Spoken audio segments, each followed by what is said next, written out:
denizens of YouTube. We have sunshine. Um, so a few things to talk about today, some SPFBO stuff, and just general niff-naff about how my book's doing and why you should buy it and make all your friends do the same. On the SPFBO front, we are starting the contest the day after tomorrow, 1st of June. So expect a sudden influx of maybe cuts, maybe reviews, but certainly some people like Esme have read seemingly half of their books already, so there may well be a rush at the beginning. And we had our normal bit of fun with the cover contest. We assembled the 30 finalists, which are from 3 from each blog, and I'm not going to spend any particular amount of time on those, but there are lots of them and they're all very pretty.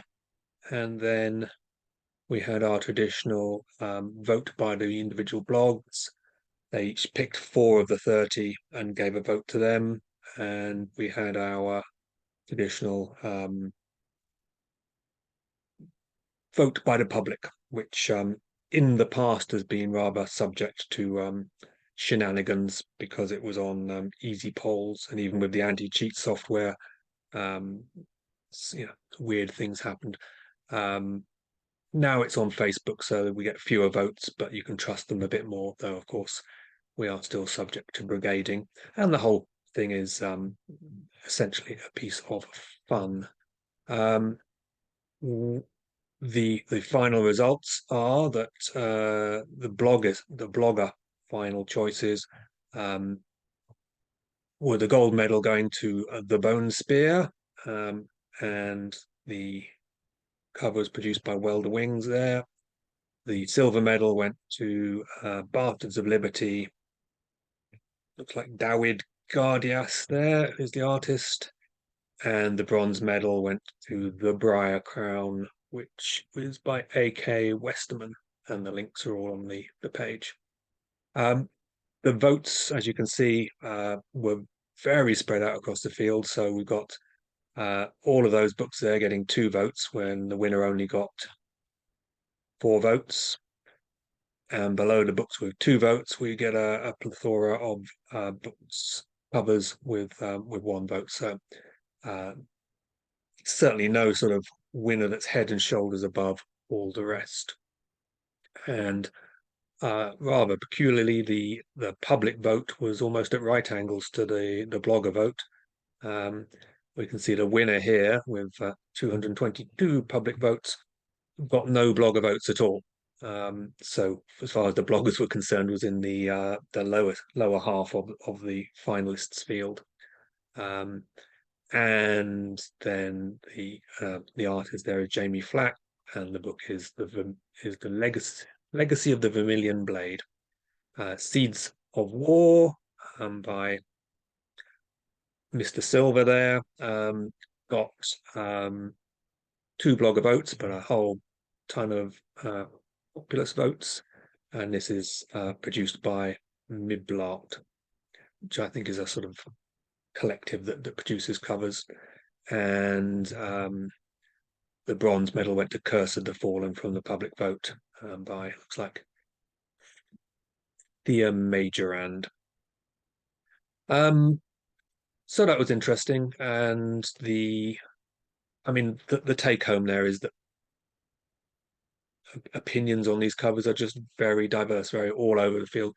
None of I picked 4 myself that I voted for in the public vote, and none of them featured on either set of finalists lists. So again, my tastes are yet another right angle. And we had drama. So the original winner of the blogger vote, which got 6 votes, and so was somewhat above the Bone Spear, was well,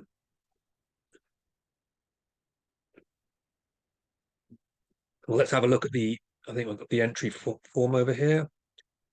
So the entry form that all the the authors filled in. They uploaded their cover, they named the artist or the source, and then they had to say whether the cover art was wholly or in part AI generated, and they could say yes or no, or they could just say that they didn't know. And anyone who said that they didn't know or that it was AI generated, they just simply weren't considered as part of the cover contest. Unfortunately, the winning cover from the blogger vote, the artist misinformed the author, and so he filled in no, but people who saw the results said, "Oh, that looks a bit AI to me," and started to tweet about it. So I reached out to the author and the artist, and the artist continually maintained that it wasn't AI generated, and eventually it was proven beyond doubt that it was in fact AI generated in part, and so they were disqualified from the contest. The sheer amount of vitriol, though, and misinformation and passion on Twitter generated. Well, let's have a quick look here.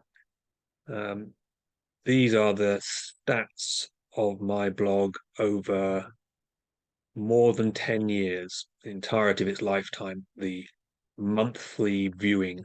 And you can see that the previous record was just over nearly 71,000 hits on the blog in a month.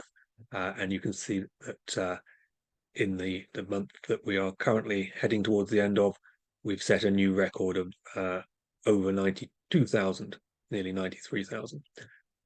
That's not the sort of attention that the SPFBO wants. The SPFBO is a book contest. It's a book contest that lasts 11 months and consumes an enormous amount of the blogger's time. The art contest, the cover contest, which I added on in the second year, occurs over the course of a few days following the excitement of the signing up, the collecting of the 300 contestants, and consumes some small number of minutes of the blogger's time as they look through their covers and say, oh, that one, that one, and that one. Covers are all obviously of immense importance, but in the context of this contest, they are not of immense importance. And so because the issue of detecting AI content in art when the artists are not going to be honest about it is such a vexed one, I'm not having this overshadow the book contest. So next year we won't have a cover contest. I am wholly in favor of many people running cover contests, but they can do that somewhere else. And any of the arguments that are generated by that can be associated with something else entirely and not with the SPFBO, giving it a sort of bad reputation, and not with me personally. I mean, I was getting targeted in Twitter as if the AI cover was my cover that I had commissioned and I was now defending. I'm not doing that.